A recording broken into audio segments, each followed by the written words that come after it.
Hi friends, welcome to my YouTube channel. నేను మీ రామకృష్ణ తేనుల. ఇప్పటి నుండి అన్ని కాంపిటేటివ్ ఎగ్జామ్స్కి ఉపయోగపడుతున్న రీజనింగ్ అండ్ అర్థమెటిక్ క్లాసెస్ని వీడియోలుగా చేసి మీకు అందించాలనుకుంటున్నాను. మీకు నచ్చితే లైక్ చేయండి, మీ ఫ్రెండ్స్కి షేర్ చేయండి, అలాగే మా ఛానల్ సబ్స్క్రైబ్ చేసుకోండి.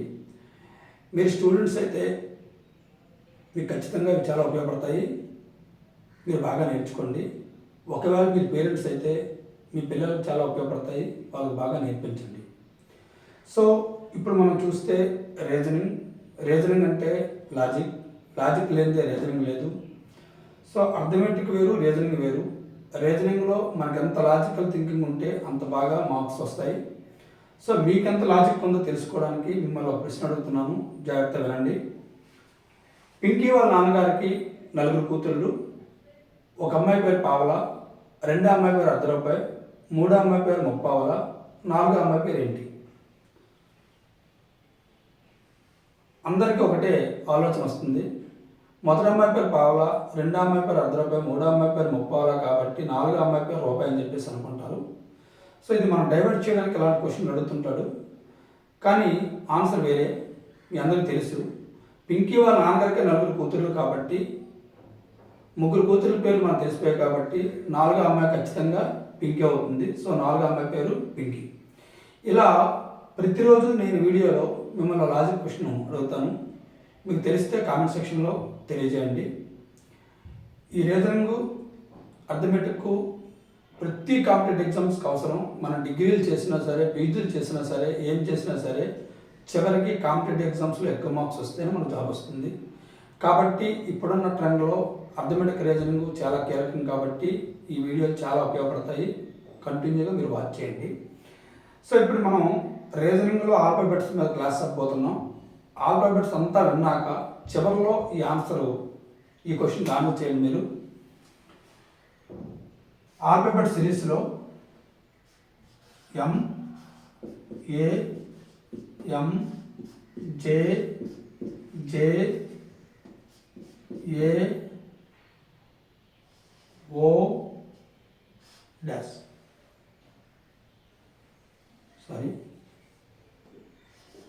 S dash. ఇక్కడ ఆప్షన్స్ చూద్దాం. N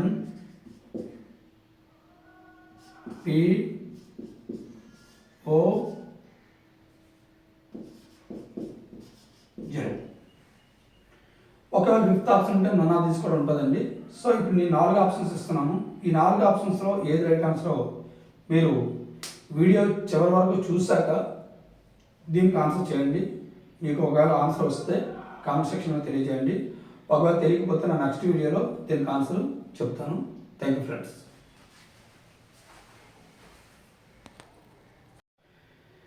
ఇప్పుడు మనం రీజనింగ్కి సంబంధించి ఆల్ఫాబెట్స్ మీద కమాండింగ్ ఎలా తెచ్చుకోవాలి, ఇలా తెచ్చుకోవడం వల్ల మనకి ఏంటి యూజ్ అంటే ఖచ్చితంగా ఎనీ కాంపిటేటివ్ ఎగ్జామ్స్లో అట్లీస్ట్ 5 to 10 మార్క్స్ సంబంధించి బిట్స్ అనేది వస్తాయండి. అంటే కోడింగ్ డీకోడింగ్లో కానీ, అలాగే ఆల్ఫాబెట్ సిరీస్ కానీ, లేదా ఆడ్ వన్ అవుట్ కానీ, అలాగే ఆల్ఫాబెట్ ఎనాలజీ కానీ, ఇలా ప్రతి దాంట్లో కూడా మనకు చాలా యూజ్ అవుతుంది. దయచేసి ఆల్ఫాబెట్స్ మీద మనకి ఎలా కమాండింగ్ రావాలనేది ఒకసారి చూద్దాం. ఆల్ఫాబెట్స్ మన అందరికీ తెలుసండి, A to Z. A to Zని మనం ఆల్ఫాబెట్స్ కింద నేర్చుకున్నాం, చిన్నప్పుడు నేర్చుకున్నాం. కానీ ఇప్పుడు నేర్చుకోవడంలో కూడా మనం టెక్నిక్ యూజ్ చేస్తే ఈ ఆల్ఫాబెట్స్లా కాకుండా నెంబర్స్లో కన్వర్ట్ చేసుకున్నాం. సార్ ఎందుకంటే నెంబర్స్లోకి కన్వర్ట్ చేసుకోవాలి అంటే మన చిన్నప్పటి నుండి స్టార్టింగ్గా మన నెంబర్నే ముందు మనం ఐడెంటిఫై చేస్తాం. ఎందుకంటే అందరికీ కూడా డబ్బులు ప్రాతిపదికన స్టార్ట్ అవుతాం కాబట్టి రూపాయి, ₹2, ₹3 అలా కాన్సెప్ట్లో క్లియర్గా మనం ముందుకు వెళ్తాం. కాబట్టి దయచేసి A to Zని నెంబర్స్లో కన్వర్ట్ చేసుకోండి, ఈజీ అయిపోతుంది.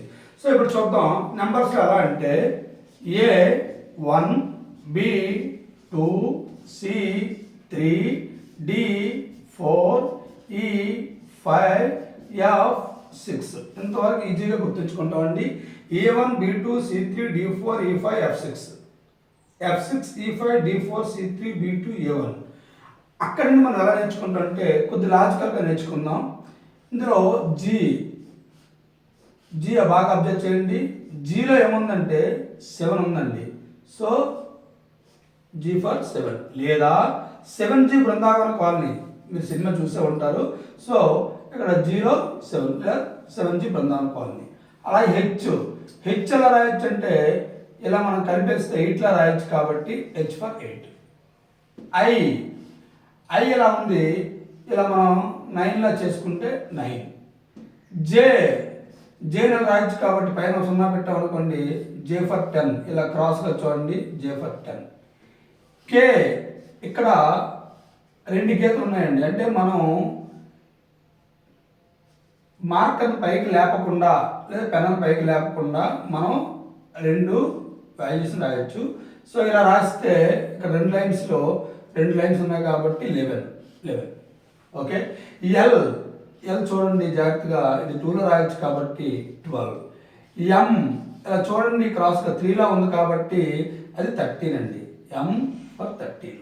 జాగ్రత్తగా చూడండి, A for 1, B for 2, C for 3, D for 4, E for 5, F for 6. ఇక్కడ మనం జీలో 7 ఉంది కాబట్టి 7, హెచ్ 8లో రాయొచ్చు కాబట్టి 8, ఐలో 9 ఉంది కాబట్టి 9, జేలో 10 ఉంది కాబట్టి 10, కే 2 లైన్స్గా రాయొచ్చు కాబట్టి 11, అలాగే ఎల్ 2లా ఉంది కాబట్టి 12, ఎం 3లా ఉంది కాబట్టి 13. ఇక్కడ మనం ఇది ఫస్ట్ హాఫ్ అంటాం, అంటే ఏ టు ఎం వరకు first half, N to Z వరకు సెకండ్ హాఫ్ అంటాం. సో ఎన్ జాగ్రత్త చూడండి, ఎన్ నవంబర్ 14 చిల్డ్రన్స్ డే. ఓకేనండి. అలాగే O for A for August, but ఇక్కడ ఓ ఫర్ ఆగస్ట్ అని గుర్తుంచుకుందాం, ఆగస్ట్ 15 అంటే కోడింగ్ కోసం మాత్రమే. అలాగే పి తెలుగులో పి పర్ 16. అలాగే ఇక్కడ క్యూ చూడండి, క్యూలో 7 ఉంది కాబట్టి 17. ఆర్ మనకు ఆర్ ఫర్ రైట్స్, హక్కులు మనకి 18 సంవత్సరాలకు వస్తాయండి. So R for rights 18. S ఇది 9గా రాస్తే 19, 9లా ఉంది కాబట్టి 19. టీ మనకు తెలిసి అందరికీ tea for 20 matches, tea for 20. Your marriage time is 21. వి ఇక్కడ కూడా 2 లైన్స్ ఉన్నాయి కాబట్టి 22.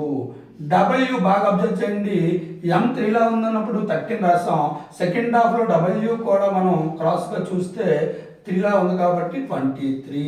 అలాగే last letters X 24, Y 25, Z 26. ఈ 3 లెటర్స్ ఈజీగా గుర్తుంచుకుంటాం.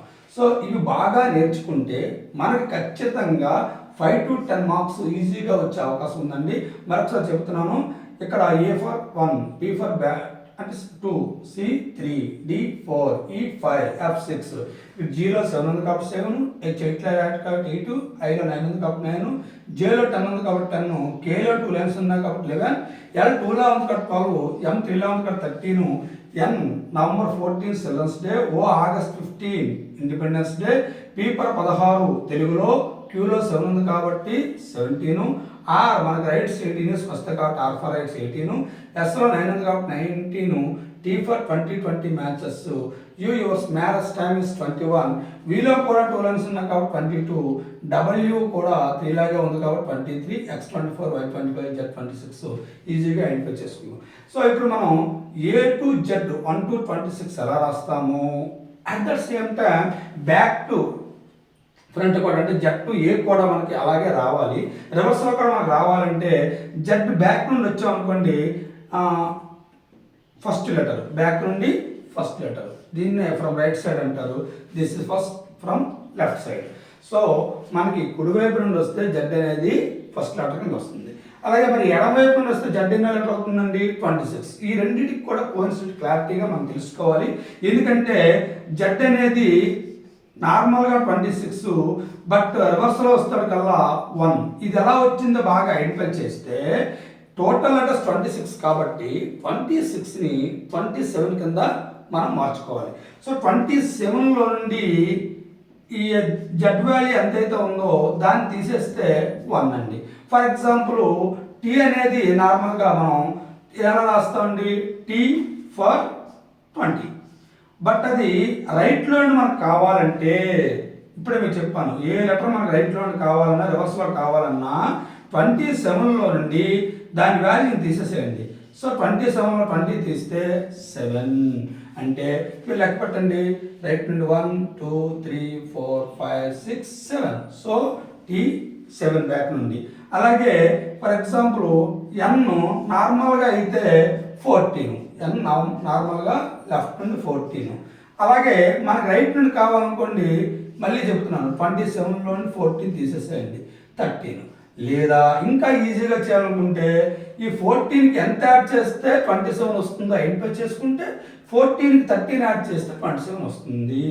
ఫర్ ఎగ్జాంపుల్ జే కావాలండి, జే అంటే మనకు 10 అని తెలుసు, ఎంత యాడ్ చేస్తే 27 వస్తుంది, 17 యాడ్ చేస్తే 27 వస్తుంది. కాబట్టి అది రైట్ సైడ్లో నుండి జే వాల్యూ 17 అంటే రివర్స్లో 17.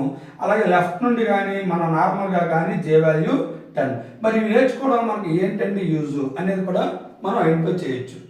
కాబట్టి ఇప్పుడు మనం బాగా అబ్జర్వ్ చేస్తే మనం లెఫ్ట్లో నుండి నేర్చుకున్నాం, రైట్లో నుండి కూడా నేర్చుకున్నాం. ఇప్పుడు మనం దీన్నే ఈజీగా ఎలా ఐడెంటిఫై చేయొచ్చు అనేది ఒకసారి చూద్దాం. ఎలాంటి క్వశ్చన్స్ కూడా ఇచ్చే అవకాశం ఉంటుంది అనేది కూడా చూస్తాం. సాధారణంగా మీకు అనాలజీలో ఇలా ఇస్తాడండి, ఏఎన్ ఎన్ఏగా రాయొచ్చు, మరి పీక్యూని ఎలా రాయొచ్చు అని అడిగే అవకాశం ఉంటుంది. ఆప్షన్స్ కూడా ఇస్తాడండి. ఫస్ట్ ఆప్షన్ ఇస్తాడు కల్లా పీజీ, సెకండ్ ఆప్షన్ ఇస్తాడు కల్లా సీకే, థర్డ్ ఆప్షన్ ఇస్తాడు కల్లా సిడి, ఫోర్త్ ఆప్షన్ ఇస్తాడు కల్లా ఆర్కే అంటాడు. చూడగానే 4 ఆప్షన్లు ఇస్తారు కాబట్టి మనం ఏం చేస్తామంటే ఏఎన్ని వీటి మీద అవగాహన లేకపోతే ఏఎన్ని రివర్స్లో రాస్తే ఎన్ఏ వచ్చింది, పీక్యూని రివర్స్లో రాస్తే క్యూపీ లేదు. సో వాడు తప్పించడం అనుకోవచ్చు. At the same time bank ఎగ్జామ్స్లో అయితే 5th ఆప్షన్ కూడా ఒకటి ఉండదండి, నన్ ఆఫ్ దీస్ అంటే ఇవేవి కాదని. అప్పుడు మనకి ఆన్సర్ వెంటనే నన్ ఆఫ్ దీస్లోకి వెళ్ళిపోతాం. సో బ్యాంక్స్లో నెగిటివ్ మార్క్స్ ఉంటాయి కాబట్టి అప్పుడు నన్ ఆఫ్ దీస్ పెట్టడం వల్ల రావాల్సిన ఆన్సర్ రాకుండా లేదా మనకి మార్క్స్ రాకుండా నెగిటివ్ మార్క్స్లో కూడా మనకి వెళ్ళే ఛాన్స్ ఉంది. కాబట్టి ఇక్కడ వీటి మీద కమాండింగ్ వస్తే ఈజీగా ఐడెంటిఫై చేయొచ్చు. That is reasoning. ఇప్పుడు చూద్దాం, మనం ఇందాకే నేర్చుకున్నాం ఏఎన్. ఏఎన్ని ఇలా మనం ఆర్డర్లో చూస్తే ఫస్ట్ ఏ టు ఎం, తర్వాతది ఎన్ టు జెడ్. అలాంటప్పుడు ఏఎన్ ఇలా రాసుకొని మనం తిన్నగా ఉన్నాయి అంటే కరస్పాండింగ్ లెటర్స్ అని చెప్పేసి ఏఎన్ అనేది ఎన్ఏ అనేది మనం చేయలేము. సో అంత టైం మనకు ఉండదు. కాబట్టి ఈజీగా ఎప్పుడైనా 2 లెటర్లు కరస్పాండింగ్ అవ్వాలి అంటే ఫస్ట్ ఆఫ్ 13 సెకండ్ ఆఫ్ 13 కాబట్టి ఆ 2 లెటర్ల మధ్య డిఫరెన్స్ 13 ఉంటే అవి కరస్పాండింగ్ వస్తుంది పిలుస్తాం. సో ఇక్కడ బాగా అబ్జర్వ్ చేయండి, A1 N14 డిఫరెన్స్ 13, 14లో 1 తీస్తే 13. అలాగే B2 O15 15లో 2 తీస్తే 13. అలాగే P16 C3 difference 13, Q17 D4 difference 13. So ప్రతి 2 లెటర్ల మధ్య 13 డిఫరెన్స్ ఉంటే వాటిని కరస్పాండింగ్ లెటర్స్ అని పిలుస్తాము. అంటే first half letter second half letter corresponding letter అవుతుంది, అంటే ఇన్ ఆర్డర్లో ఉండేటప్పుడు. ఇక్కడ మనం బాగా అబ్జర్వ్ చేయండి, A1 N14 డిఫరెన్స్ 13 అంటే 13 కానీ 13 లోపు కానీ ఉంటే +13 యాడ్ చేస్తాం. అలాగే 13 దాటిన లెటర్ అయితే మన కరస్పాండింగ్ లెటర్ కావాలంటే 13 తీసేస్తాం. సో N14లో 13 తీసేసేయండి. సో ఇక్కడ మనకి A1. అలాగే ఇప్పుడు చూడండి, అబ్జర్వ్ చేయండి, P అంటే ఎంత అండి 16, P ఎంత 16. ఈ 16లో నుండి మనం 13 తీసేయాలా కలిపేయాలా? సో 13 దాటుంది కాబట్టి తీసేయాలి. సో 16లో 13 తీస్తే 16లో 13 తీస్తే 3 అంటే సి. ఓకే, Q17లో కూడా 13 తీస్తే 4D. సో ఇక్కడ ఆన్సర్ థర్డ్ ఆప్షన్. మనం ఏం చేస్తాం, చూడగానే ఏఎన్ని రివర్స్ రాస్తే ఎన్ఏ, పీక్యూ రివర్స్ చేస్తే క్యూపీ, అంటే అంత లాజికల్గా మనం డైవర్ట్ చేస్తుంటాడు. ఈ డైవర్ట్ చేసేటప్పుడు మనం గాబరా పడకుండా ఆన్సర్ చేయాల్సిన అవసరం ఖచ్చితంగా ఉంటుంది. కాబట్టి ఇక్కడ మనకి లాజికల్గా ఇచ్చే క్వశ్చన్స్ కూడా మీకు అడగడం జరుగుతుందండి. కాబట్టి ప్రతిరోజు ఒక లాజిక్ బిట్ కూడా మీకు అడుగుతాం, అందులో ఆన్సర్ కూడా మీరు చేయాల్సి ఉంటుంది. దయచేసి ఇప్పుడు ఇంకో బిట్ చూద్దాం. ఇదే అనాలజీలో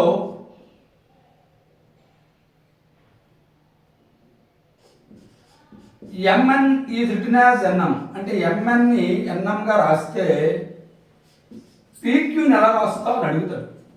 ఇక్కడ కూడా క్యూఆర్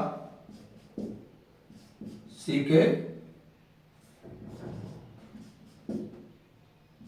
పీజీ కేజీ.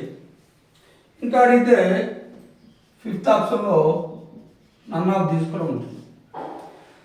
సో ఇక్కడ కూడా మనం ఏం చేస్తామంటే ఎంఎన్ని ఎన్ఎంగా రాశాడు అంటే రివర్స్ చేశాడు, పీక్యూ రివర్స్ చేస్తే క్యూపీ ఆప్షన్లో లేదు అని చెప్పేసి మనం కావాలో ఏం చేస్తామంటే నన్ ఆఫ్ దీస్ పెట్టేసే అవకాశం ఉంటుంది. కానీ బాగా కమాండింగ్ ఉన్నవాడు మాత్రమే రీజనింగ్లో ఎక్కువ మార్క్స్ సంపాదించవచ్చు. రీజనింగ్ అనేది ఎంత ఈజీయో అంత క్రిటికల్. అంటే మనకు తెలిసినట్టు ఉంటుంది కానీ తెలియదు. సో అర్థమెటిక్ అంటే ఓ ఫార్ములా ఉంటుంది, ఓ పద్ధతి ఉంటుంది, అలాగే ఒక షార్ట్ కట్ ఉంటుంది, మనం చేయడానికి అవకాశం ఉంటుంది. రీజనింగ్లో అంత లాజికల్గా మాత్రమే వెళ్ళాల్సి ఉంటుంది. ఎవరైతే తెలివిగా ఆలోచిస్తారో, ఎవరైతే బాగా ప్రాక్టీస్ చేస్తారో వాళ్ళకి మాత్రమే మార్క్స్ గెలిగే అవకాశం ఉంటుంది. సో ఇక్కడ చూడండి M13 N14 ఆల్రెడీ మీకు A to Z వరకు ఎలా గుర్తుంచుకోవాలని చెప్పాను కాబట్టి M13 N14. సో అలాగే N14 M13 ఇందాక మీకు చెప్పాను, 2 లెటర్లు యాడ్ చేస్తే 27 వస్తే అవి ఆపోజిట్ లెటర్స్ అవుతాయి, అంటే లెఫ్ట్ నుండి రైట్ నుండి. సో M అంటే 13 N అంటే 14 రెండు యాడ్ చేస్తే 27, N అంటే 14 M అంటే 13 ఆ రెండు యాడ్ చేసిన 27. ఇప్పుడు P అంటే 16కి ఎంత యాడ్ చేస్తే 27 అవుతుందండి? 11 అంటే ఇక్కడ ఏమొస్తుందండి? K వస్తుంది. అలాగే Q అంటే 17 కూడా ఎంత యాడ్ చేస్తే 27 అవుతుందండి? 10 అంటే J. సో ఆప్షన్ KJ ఇక్కడ 4th ఆప్షన్లో ఉంది. క్లారిటీగా అబ్జర్వ్ చేయండి. అదే ఒక్కొక్కసారి సార్ ఇక్కడ మాకు PQQP ఆప్షన్లో వస్తుంది, డైరెక్ట్గా ఆన్సర్ పెట్టవచ్చు. అలా ఈజీగా ఎవడు అంత ఈజీగా ఇస్తే అది కాంపిటేటివ్ ఎగ్జామ్ అవ్వదు. ఒకవేళ ఇచ్చుంటే అది పెట్టేవచ్చు. బట్ ఇలా ఇచ్చేటప్పుడు ఎవరైతే బాగా చేయగలరో వాళ్ళకి ఖచ్చితంగా జాబ్ వచ్చే ఛాన్సెస్ ఉంటుంది. కాబట్టి ఇక్కడ మనకి ఆల్ఫాబెట్స్లో కరస్పాండింగ్ లెటర్స్ అంటే ఏంటో తెలియాలి, అలాగే ఆపోజిట్ లెటర్స్ అంటే ఏంటో తెలియాలి. మరి ఒకసారి చెప్తున్నానండి, కరస్పాండింగ్ లెటర్స్ అవ్వాలంటే 2 లెటర్స్ యొక్క డిఫరెన్స్ 13. అంటే ఇక్కడ అబ్జర్వ్ చేస్తే 13 బిలో ఉన్న లెటర్ అయితే +13 చేస్తాం, 13 అబవ్ ఉన్న లెటర్ అయితే -13 చేస్తాం. ఇది క్లియర్. అలాగే ఆపోజిట్ లెటర్స్ అవ్వాలంటే ఆ 2 లెటర్స్ ఎడిషన్ 27 కావాలి. అంటే ఇక్కడ ఫస్ట్ లెటర్ అక్కడ ఇచ్చిన లెటర్ ఆ రెండు కలిపితే 27 ఏ లెటర్స్ అయితే వస్తాయో అదే మనకు ఆన్సర్ అవుతుంది. సో ఇక్కడ బాగా అబ్జర్వ్ చేస్తేనే మనకు ఆన్సర్ వస్తుందండి. ఎందుకంటే ఇక్కడ అలాగే ఆడ్ వన్ అవుట్లో కూడా చేస్తుంటాడు. ఒకసారి అబ్జర్వ్ చేయండి. ఇక్కడ ఆడ్ వన్ అవుట్లో which one is odd one out అంటే కింది వాటిలో డిఫరెంట్గా ఉంది ఏదైనా అడుగుతాడు. ఫస్ట్ ఆప్షన్ వచ్చేటప్పటికల్లా DQ, సెకండ్ ఆప్షన్ వచ్చేటప్పటికల్లా IV, థర్డ్ ఆప్షన్ వచ్చేటప్పటికల్లా PK, ఫోర్త్ ఆప్షన్ వచ్చేటప్పటికల్లా PC. తెలుస్తాడు. ఇప్పుడు మనకి ఈ లెటర్స్ యొక్క డిఫరెన్స్ చూడండి. D4 Q17 difference 13, IV difference 13, PC difference 13. ఇక్కడ డిఫరెన్స్ 13 కాదు, అట్ ద సేమ్ టైం రెండు యాడ్ చేస్తే 27. సో మనకి యాడ్ చేస్తే 27 రావడం లేదు. ఈ మూడు ఒకేలా ఉన్నాయి, ఇది వేరే ఉంది కాబట్టి మనకు ఆన్సర్ అవుతుందండి థర్డ్ ఆప్షన్ అవుతుంది. సో ఇలా కూడా బిట్స్ ఇచ్చే అవకాశం ఉంటుంది. కాబట్టి ఇప్పుడు మనం ఏం చెప్పుకున్నామంటే ఓన్లీ ఆల్ఫాబెట్స్ వాటిని నెంబర్స్లో కన్వర్ట్ చేసే విధానం, ఈజీగా నేర్చుకునే విధానం, అలాగే మన కరస్పాండింగ్ లెటర్స్ అంటే ఏంటి, అలాగే ఆపోజిట్ లెటర్స్ అంటే ఏంటి అనేది మనం క్లియర్గా నేర్చుకున్నాం. ఫ్రెండ్స్, మీకు చాలా ఉపయోగపడుతుంది నా వీడియోస్. నాకు ఇందులో ఒక 15 సంవత్సరాల ఎక్స్పీరియన్స్ ఉంది. దయచేసి అర్థమెటిక్ రీజనింగ్ రెండు నేను వీడియోస్ చేస్తుంటాను. మీకు నచ్చితే మాత్రం లైక్ చేయండి, అలాగే మీ ఫ్రెండ్స్కి షేర్ చేయండి. నా ఛానల్ మాత్రం సబ్స్క్రైబ్ చేసుకోవడం మాత్రం మర్చిపోవద్దు. ఎక్కడ ఈ వీడియోని స్కిప్ చేయకుండా మాత్రమే చూడండి, ఎందుకంటే మీ ఫ్రెండ్స్ కూడా షేర్ చేయండి. ఇప్పుడున్న ప్రతి ఎగ్జామ్లో కూడా ఆల్ఫాబెట్స్ ఖచ్చితంగా అవసరం. ఆల్ఫాబెట్స్ కాదండి, రీజనింగ్ అర్థమెటిక్ ఎవరైతే బాగా నేర్చుకుంటారో వారికి ఖచ్చితంగా జాబ్ వస్తుంది. ఎందుకంటే ఎన్ని డిగ్రీలు చేసినా ఎన్ని పీజీలు చేసినా మనకు జాబ్ రానప్పుడు అది నిరర్థకం, మనందరికీ తెలుసు. కాబట్టి ఎప్పటి నుండే మీరు డిగ్రీ చదువుతున్నా, ఇంటర్మీడియట్ చదువుతున్నా, 10th క్లాస్ చదువుతున్నా ఆల్ఫాబెట్స్ మీద, అలాగే రీజనింగు, అలాగే మ్యాథమెటిక్స్లో కూడా ప్రతి టాపిక్ని ఈజీగా ఎలా చేయాలి, ఫార్ములా బేస్డ్ ఎలా చేయాలి, ఫార్ములా ఎలా వచ్చింది, అలాగే ఆ ఫార్ములా వచ్చిన తర్వాత మనం షార్ట్ కట్లు ఎలా చేయొచ్చు, షార్ట్ కట్లనే కాకుండా ఆప్షన్ ద్వారా చూడగానే ఎలా పెట్టచ్చు కూడా మీకు చెప్పడం జరుగుతుంది. దయచేసి మాత్రం నా ఛానల్ని కంటిన్యూగా వాచ్ చేయండి, సబ్స్క్రైబ్ చేసుకోండి. Thank you friends, thank you very much.